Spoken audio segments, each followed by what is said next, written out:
A thread by Carlos Oswita. Keith Olbermann speaks for all of Donald Trump's opponents. Little background, Keith Olbermann lost his mind on a YouTube video, and the video posted here is one with a I superimposed over his deranged rant. Carlos continues, if I can make it go. I'll present you the Democrats' description of Donald Trump. He's a weak strongman who incites anti-government violence against his dictatorship and acted too quickly and too slowly to stop the spread of COVID-19 while supporting lawless law and order and enriching himself by bankrupting himself and endangering the country through freedom. Trump also supports the Proud Boys, white supremacists run by a black man. Part of the problem is that too many people think the President of the United States is looking at the world through the same microscope that they are. I myself didn't know who the Proud Boys were until late 2017. I've never listened to Gavin McInnes. I spent decades listening to people, and in 2016, I turned them all off. They'd accomplished nothing. Now I get my news straight from the sources. I never listen to any analysis whatsoever, only Tim Pool and Black creators on YouTube.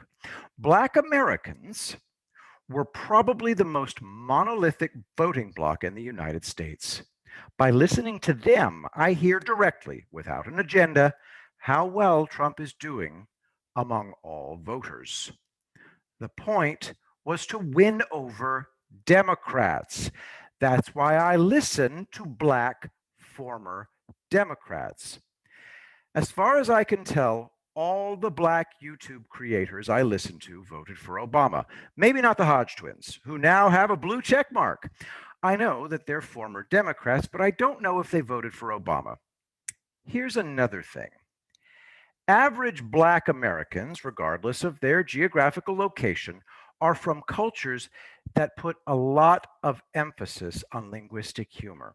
For example, and this is a video from Brandon Tatum, where they say that Sean King is white. I watched the video, and Brandon Tatum keeps saying white with a really, really strong H sound in there, and he does it over and over again, and it becomes hilarious. Carlos continues. The channels I watch are exploding with energy. Link in the thread. Hodge twins. Mike Pence destroys Kamala Harris. Another must-see video. These guys are hilarious. Here's what the Democrats should worry about. All these pro-Trump Black YouTube creators' channels and businesses are growing very quickly. They've got audiences. They're no longer a danger. There's no longer a danger of being excommunicated. Not totally. And we lost a giant on September 28th, 2020. Kingface was 38 years old.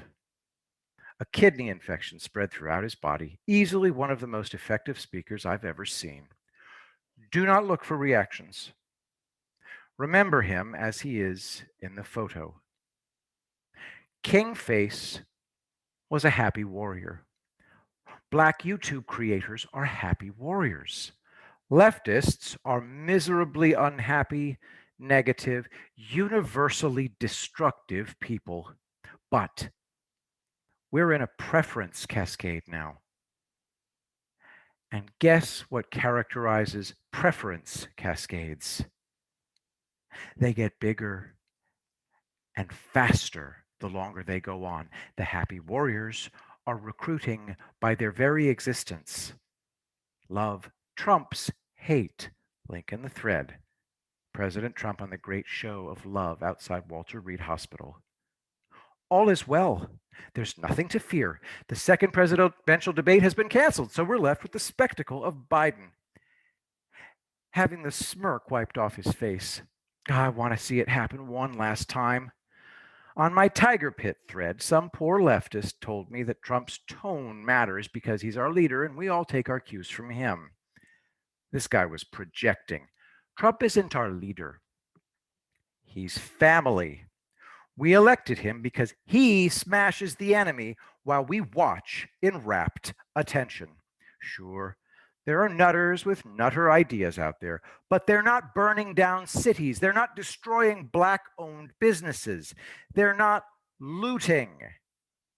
Link in the thread. When a black man is shot by the police, it's time to gear up for looting.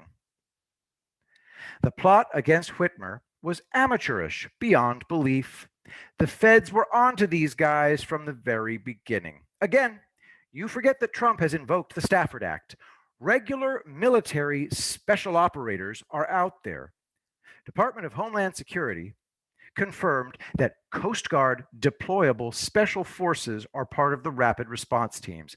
These guys, Coast Guard special operations, they're basically Delta Force, but scuba divers too. Anti-government loonies don't have a chance. And Trump has 1,000+ federal tactical teams at his disposals. Some are totally classified, such as the Borders, Prisons, and Insurrections Task Force. Try and find anything on them.